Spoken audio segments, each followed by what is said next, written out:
Olá, alunos do Colégio Lisímaco Ferreira da Costa, dos sextos anos A, B, C e D, e do Colégio Gabriela Mistral, dos sextos anos A, B e C. Tudo bem com vocês, criançada? Então, gente, hoje nós vamos falar mais uma aula de ensino religioso, tá? Eu vou dar essa aula aqui, que é sobre mitos, né? Eu já falei com alguns, inclusive, né? Nos meets anteriores, quando nós comentamos com o pessoal do Lisímaco a questão da origem da criação, eu vou explicar novamente para aqueles que não puderam participar das aulas do sábado passado. Então eu estou gravando esse sábado agora, né? Na parte da manhã agora, nesse momento, para que possa postar para vocês durante a semana e vocês fazerem as atividades que é referente a esse conteúdo, tá bom? E ao pessoal do Gabriela Mistral também, tá bom? Então, olha só, os mitos de origem, aonde a vida começa, né? Nós temos muitos mitos de origem nas religiões que fala justamente da onde começa o surgimento do mundo e o surgimento do homem, né? Os mitos de origem são histórias simbólicas que narram acontecimentos de um passado distante.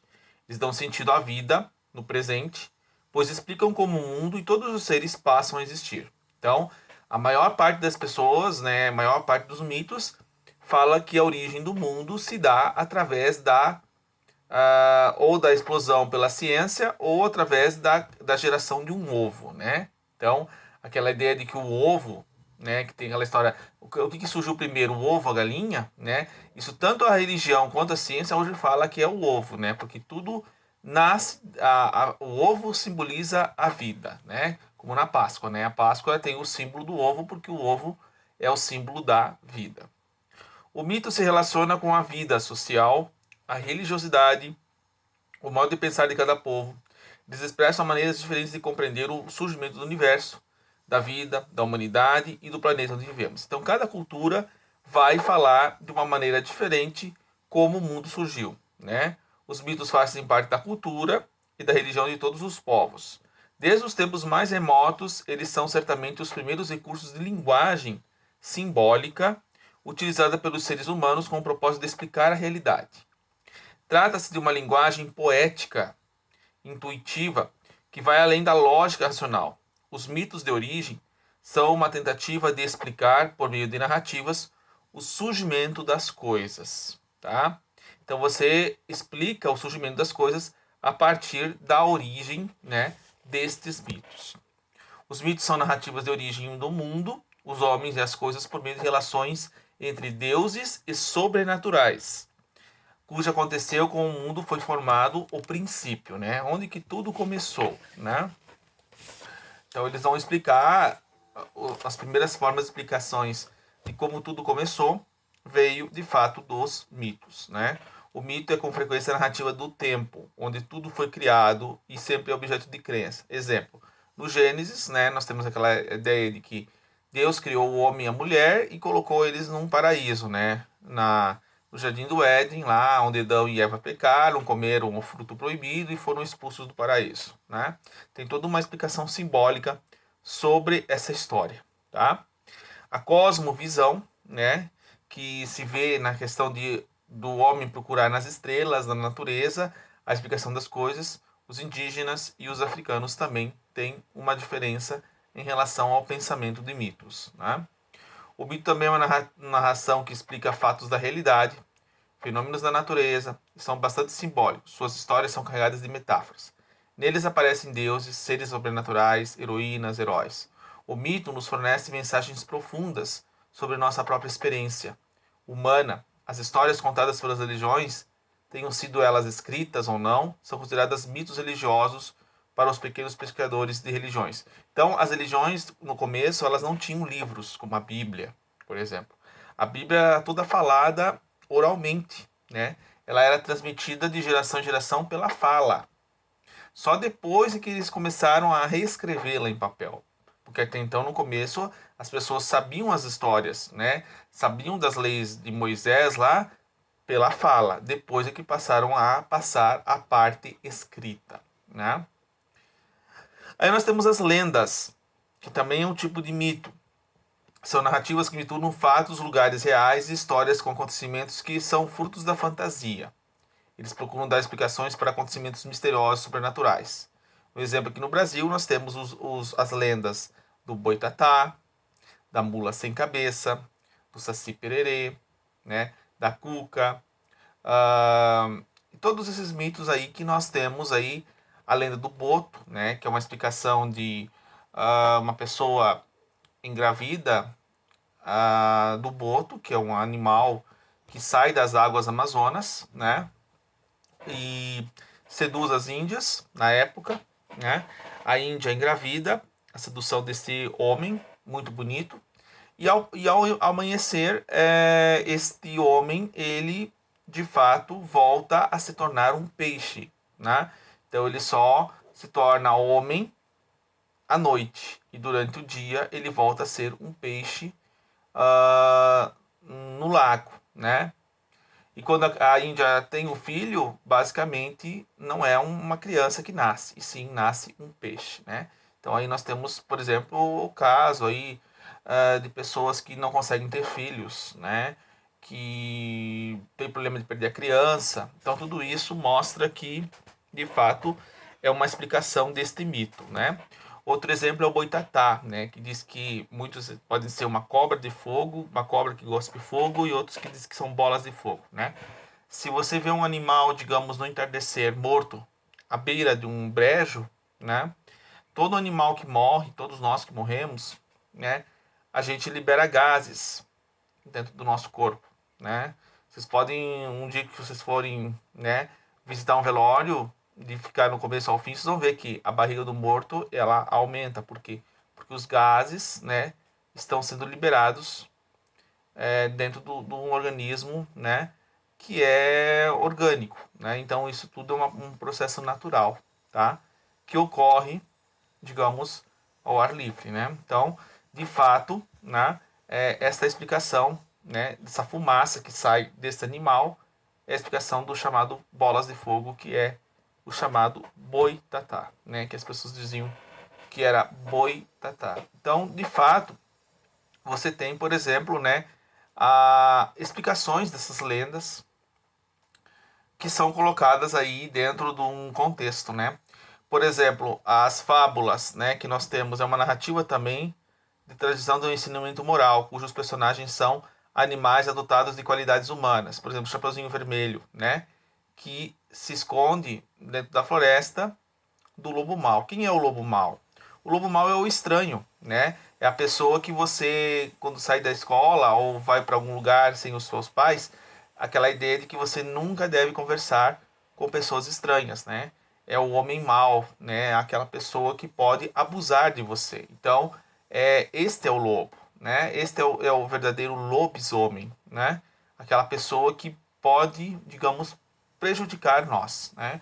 Então a gente tem que ter sempre a confiança na pessoa daquela que realmente a gente conhece, né? E sabe quem é a pessoa, sabe qual que é a índole dela, né? Então isso tudo tem que se ter um certo cuidado dentro do contexto do conto, né? Que é colocado ali, que era para criança, né? No sentido de criar, colocar em animais que são maus, né? E de fato o pior dos bichos de todos os mitos é o bicho homem, né? Este a gente tem que ter realmente medo, né? Esse é realmente o pior de todos os animais, né? Esse pode fazer mal para qualquer um. Então a gente tem que tomar muito cuidado quando a gente pensar, né, em conversar com estranhos nesse sentido, né? E o conto, por sua vez, é uma narrativa que também que acontece, né, em qualquer lugar ou tempo, presente, passado, futuro. O conto não se aprofunda nas características físicas ou ações dos personagens. A função do conto é procurar levar o narrador a se envolver numa trama. Então ali você tem também a história, né, do conto como uma fábula, como uma lenda, que mostra situações reais, né, de coisas que existem, mas dentro de um contexto histórico, em cima de personagens fictícios, né? Personagens criados dentro da fantasia que nós entendemos aí como uma situação, né? Por exemplo, eu já contei para vocês, né, na minha infância, eu vou contar uma historinha para vocês que na minha infância eu tinha muito medo da velha do saco, né? Eu acho que já contei para alguns até, inclusive, isso. E o que acontecia? Era uma senhora que na minha época, quando eu era criança, na rua, ela carregava um saco, né? E naquela época não existia, por exemplo, auxílio às pessoas mais pobres, como Bolsa Família ou auxílio emergencial. As pessoas pediam comida nas casas, né? Pediam coisas que não tinham. Então os mais pobres, eles carregavam um saco, né, com coisas que os outros davam. E ela, para tentar, né, brincar com nós, né, tentava nos assustar, né, ela dizia que o saco dela tinha cheio de crianças dentro e que ela ia levar as crianças embora. Então a gente morria de medo, ficava se escondendo, né, porque quando a velha do saco passava, não tinha nenhuma criança na rua, né, porque a gente tinha realmente medo daquela mulher, né. E hoje a gente sabe que era uma mulher muito carente, com necessidades, né, que precisava ter alguma coisa, né? Então tudo isso mostra ah, uma gama de preconceitos, né, que foram criados em cima dessas figuras, né, que existem de fato em todos os lugares do país, né, e ainda continuam existindo de certa forma. Então as culturas religiosas do mundo todos se envolveram meios de linguagens simbólicas que transmitem por meio de mitos, ensinamentos fundamentais que traduzem uma poesia do corpo, dos meios rituais. As tradições religiosas valem de suas histórias sagradas para transmitir mensagens profundas aos seus seguidores. Nelas muitos segredos são revelados e partem mantendo assim uma parcela de mistério. Então tudo tem um mistério, né? Tudo tem uma coisa que é escondida por trás dessas histórias que são consideradas sagradas, né? Então aqui nós temos um exemplo de um mito iorubá, um mito africano, né, sobre a criação do mundo. Quase nunca ninguém ouviu esse mito, eu vou explicar somente esse, né? Porque outros vocês já ouviram falar, vocês vão pesquisar, vão ter toda essa função aí para tentar pesquisar um mito, né, relacionado a uma tradição religiosa. Então, na tradição africana, do povo iorubá, o deus supremo é Olorum, chamado também de Olumaré. Na qualidade de criador de tudo que existe, o Olorum criou o mundo, todas as águas, terras, todos os filhos das águas e dos seios da terra. Criou plantas, animais e todas as cores e tamanhos, até que ordenou que Oxalá criasse o homem. Oxalá criou o homem, então não foi Olorum que criou o homem. Olorum cria as coisas. Oxalá é o cara que cria, né? O Deus que cria o homem. A partir do ferro, depois da madeira, mas ambos eram rígidos demais. Criou o homem de pedra, era muito frio. Tentou a água, mas o ser não tomava forma. Tentou o fogo, mas a criatura se constituiu do próprio fogo. Fez um ser de ar, depois de pronto retornou ao que era, apenas ar. Tentou ainda o azeite e o vinho, sem êxito. Triste pela sua tentativa infecundas, Oxalá sentou-se à beira de um rio, onde Nanã, né, que seria uma deusa das profundezas dos rios, emergiu indagando-se sobre sua preocupação. Oxalá fala sobre seu insucesso. Nanã mergulha e retorna da profundeza do rio que lhe entrega lama. Mergulha novamente e lhe traz mais lama. Oxalá então cria o homem. Percebe que ele é flexível, capaz de mover os olhos, os braços, as pernas. Então sopra-lhe a vida. E daí ali surge o ser humano, né? Então todas essas histórias também têm uma ligação, né? O barro para criar o homem e o sopro de Deus, né, que lhe dá a vida, né, para poder viver no mundo. Então tudo isso explica como que o mundo, como que a vida das coisas realmente surgem, né? Temos uma outra história do hinduísmo aqui, né, no livro de você, no livro do professor aqui. Conta um hinduísta que, assim como um homem solitário e infeliz, Deus também se sentia sozinho e queria uma companhia. Como ele era tão grande quanto um homem e uma mulher junto, pôde se dividir em dois. Foi assim que nasceu o marido e a esposa. Deus disse: o homem é só metade, sua esposa é a outra metade. Eles se uniram e a humanidade nasceu. Então a mulher pensou que já era ele o homem e vinha do corpo do mesmo Deus. Iria se esconder, se transformou em vaca. Ele logo se transformou em touro. E assim foi que nasceu o gato. Então ela se tornou uma égua e rapidamente se tornou em um garanhão, um cavalo. E ela se tornou uma jumenta, e ele um jumento. Assim eles se uniram e deles nasceram adoráveis animais que possuem casco. Depois ela se tornou uma cabra, e ele um bode, e tiveram graciosos cabritinhos. Então se tornou uma ovelha, e ele um carneiro, e se uniram e ovelhinhas nasceram. Veja só, dessa forma tudo foi criado do corpo de Deus, macho e fêmea em todas as suas formas. Como se percebe, o hinduísmo vê o sagrado se manifestando na forma feminina, mulher, masculina, homem. Né? A deusa Lasmiki é considerada a esposa de Deus, Vishu, que sustenta e mantém o universo. Então, lá no hinduísmo, nós temos 3 deuses na trindade. Né? Existe uma trindade lá. Né? Brahma, que é o deus que cria o mundo. Vishu, que é o deus que organiza. Né? E Shiva, que é o deus que destrói. Então, há um ciclo, né? Criação, organização, destruição. E depois, novamente, criação. Então, esse é o ciclo que gira dentro de uma cultura oriental. Né? Ela é uma cultura cíclica. Né? É uma coisa que vem e que volta. Então, é uma situação que, de fato, vai se organizando, vai se repetindo, vai se transformando. Né? No mito do Tupinambá, uma tradição indígena, né? Monan criou o céu e a terra, os pássaros e todos os animais. Antes não havia mar, que surgiu, depois formou Arumã, Tupã, o senhor das nuvens. Os homens habitavam a terra, vivendo como eles produziam, regava pelas águas do céu. Com o tempo passaram a ver desordenadamente segundo seu desejo, esquecendo-se de Monan e tudo o que lhe ensinara.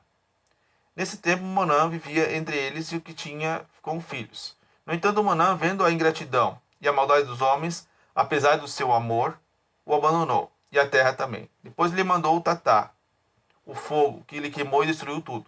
O incêndio foi tão imenso que algumas partes da superfície se levantaram e outras foram rebaixadas. Dessa forma surgiram as montanhas. Deste grande incêndio se salvou apenas uma pessoa, Irimagé, porque foi levado da terra de Monan. Depois dessa catástrofe, Irimagé dirigiu-se a Monan e com lágrimas o questionou. Você, meu pai, deseja acabar também com o céu? De que me serve viver sem alguém semelhante a mim?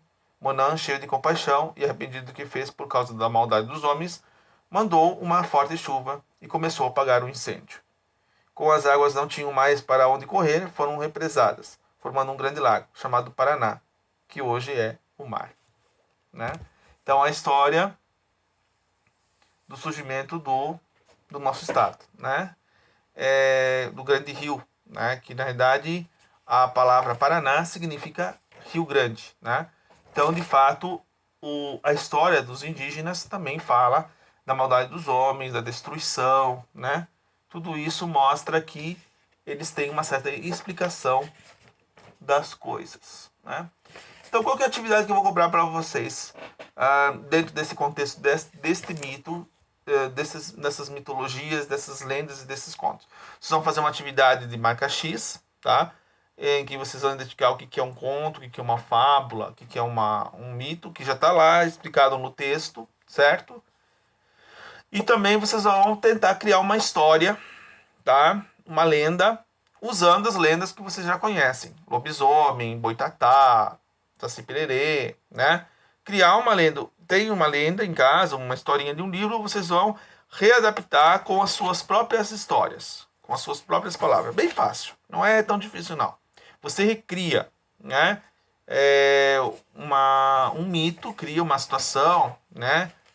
Vocês têm imaginação pra caramba pra fazer isso, né? Muito mais que o professor para criar seres, histórias, heróis, o que vocês acharem melhor, tá? Então, façam esse texto, né, da história de vocês, juntamente com o Marca X e postem para mim no Google Classroom, tá bom? Pode ser na foto do caderno, né? Pode ser no próprio Word lá, o Excel que eu colocar, né? E se não conseguir fazer, né? Pelo menos faça as atividades que a Secretaria de Educação manda, tá bom? Mas continuem fazendo. Faça o que realmente, de fato, vocês conseguem ver. E se puder, assistem esse vídeo, né? Que pelo menos já estão aprendendo alguma coisa de uma certa forma, tá bom? Eu agradeço a todos por participarem dessa aula, de assistirem esse vídeo, tá? Desejo a todos uma boa semana e até mais.